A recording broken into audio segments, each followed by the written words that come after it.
یا ایھا الناس اعبدوا، یہاں سے آگے تیسرے رکوع کی ابتدا ہو رہی ہے۔ اب یہاں اللہ تعالیٰ نے خطاب یا ایھا الناس سے کیا۔ یہ قرآن کا اعجاز ہے کہ قرآن ہر انسان کو خطاب کرتا ہے۔ اس سے پتہ چلا کہ اسلام عالمی مذہب ہے، وہ کسی ایک قوم کا نہیں ہے بلکہ ساری انسانیت کے لیے اللہ تعالیٰ نے اس کو بنایا ہے۔ تو کیا کہا کہ اے لوگو اپنے اس رب کی عبادت کرو جس نے تمہیں پیدا کیا۔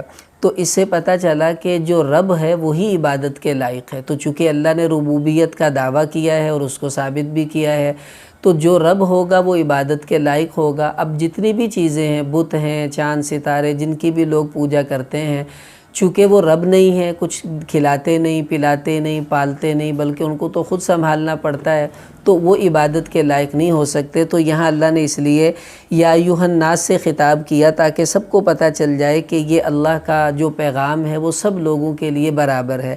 اب کیا فرمایا کہ تمہیں بھی پیدا کیا اور تم سے پہلے لوگوں کو بھی اللہ نے پیدا کیا۔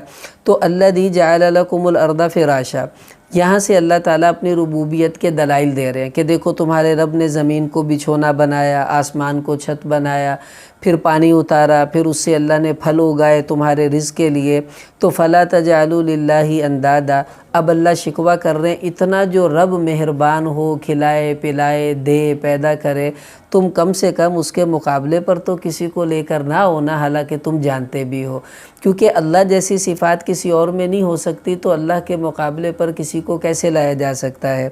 آگے فرمایا وَإِن كُنتُمْ فِي رَيْبٍ مِّمَّا نَزَّلْنَا، یہاں سے اللہ تعالیٰ حضور علیہ السلام کی رسالت پر ثبوت دے رہے ہیں اور دلائل دے رہے ہیں۔ وہ کیا کہ کافر یہ کہتے تھے کہ یہ نبی اپنی طرف سے قرآن گھڑ کر لاتا ہے، یہ اللہ کا کلام نہیں۔ تو اللہ تعالیٰ نے کہا ٹھیک ہے، اگر تمہیں کوئی شک شبہ ہے تو تم فَأْتُوا بِسُورَةٍ مِّن مِّثْلِهِ، تم بھی ایسی ہی ایک صورت بنا کر لے آؤ۔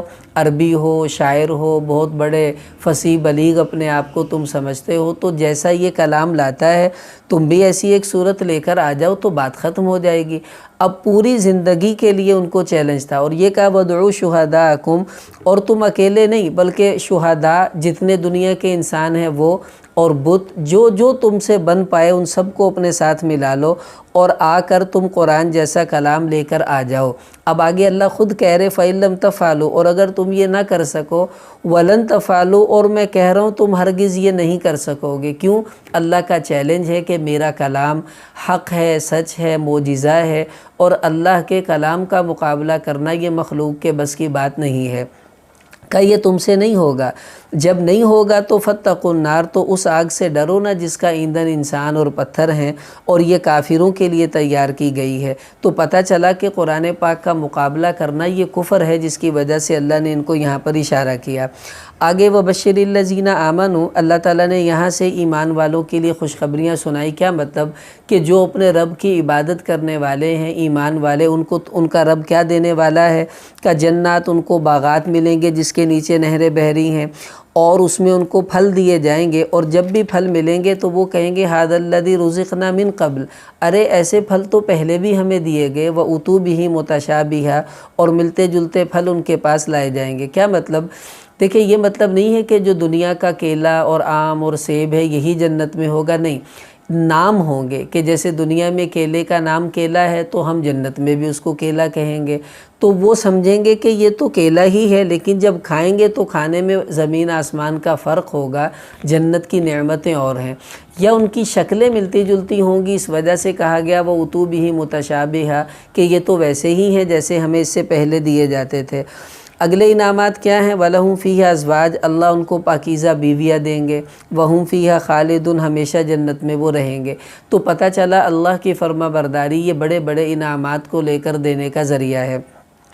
آگے اللہ تعالیٰ نے فرمایا ان اللہ لا یستحیی ان یضرب مثلا، کہ اللہ تعالیٰ مچھر جیسی مثال دینے سے بھی شرماتے نہیں ہیں۔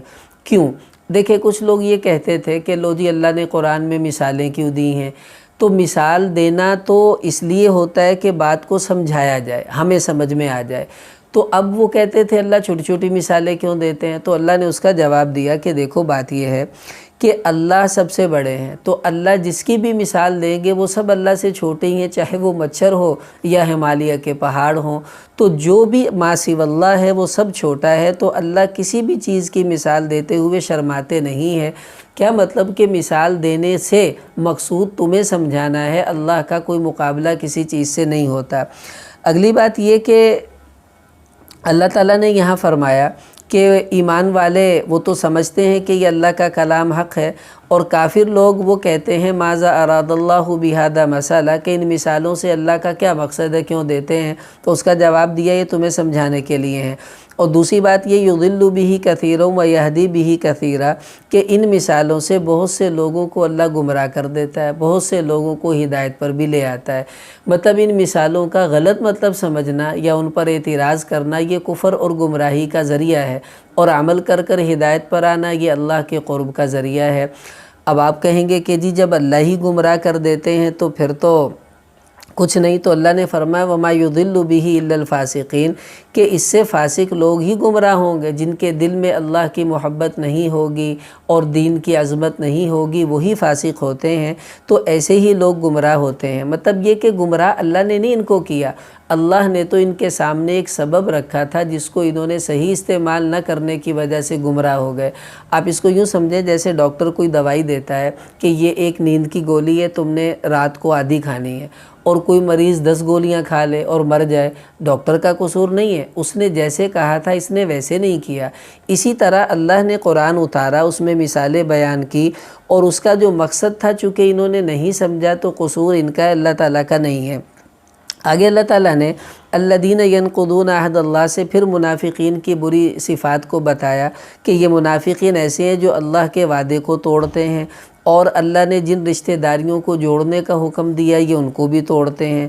وَيُفْسِدُونَ فِي الْأَرْضِ، اور یہ زمین میں فساد پھیلاتے ہیں، اسی لیے یہ بہت بڑے خسارے والے ہیں۔ پھر اللہ نے کئی فَتَكْفُرُونَ بِاللَّهِ، یہاں ایک بہت بڑا شکوہ کیا کہ دیکھو جس رب نے تمہیں پیدا کیا، کنتم امواتا، تم تو مرے ہوئے تھے، مطلب یہ کہ ہمارے جسم کے اعضاء نہیں تھے، ہمارے جو اللہ نے مٹی بنانی تھی اس کو بکھیرا ہوا تھا، تو وہ نطفے کے ذریعے اکٹھی ہوئی، پھر اللہ نے اس سے ہمیں پیدا کیا، تو فَأَحْيَاكُمْ کا اس نے تمہیں پیدا کیا، ثُمَّ يُمِيتُكُمْ پھر وہ تمہیں مارے گا، ثُمَّ يُحْيِيكُمْ پھر تمہیں زندہ کرے گا، پھر تم اسی کی طرف لوٹ کر جاؤ گے۔ تو جو اتنا بڑا رب تمہیں پیدا کرے، مارے، پھر زندہ کرے، پھر اسی کی طرف جانا ہے، کَكَيْفَ تَكْفُرُونَ بِاللَّهِ، بتاؤ تم اس رب کو کیسے جھٹلا دیتے ہو، کیسے اس کا انکار کر دیتے ہو۔ تو یہ اللہ کا بہت بڑا شکوہ ہے جس کو ہمیں سمجھنا چاہیے۔ آگے فرمایا هُوَ الَّذِي خَلَقَ لَكُم مَّا فِي الْأَرْضِ جَمِيعًا، کہ دیکھو جو کچھ زمین میں ہے وہ سب اللہ نے تمہارے لیے پیدا کیا، اللہ کو تو ضرورت نہیں ہے کھانے کی، پینے کی، ان چیزوں کی، اور وہ خود آسمان کی طرف پھر متوجہ ہوا تو 7 آسمان تمہارے لیے اس نے بنا دیے۔ وَهُوَ بِكُلِّ شَيْءٍ عَلِيمٌ، اور وہ ہر چیز کا علم رکھنے والا ہے۔ کیا مطلب کہ یہ سب کچھ بنا کر وہ تمہاری طرف متوجہ ہے، تم سے غافل نہیں ہے کہ تم کتنا اس کی عبادت کرتے ہو اور کتنا اس کی نافرمانی کر رہے ہو۔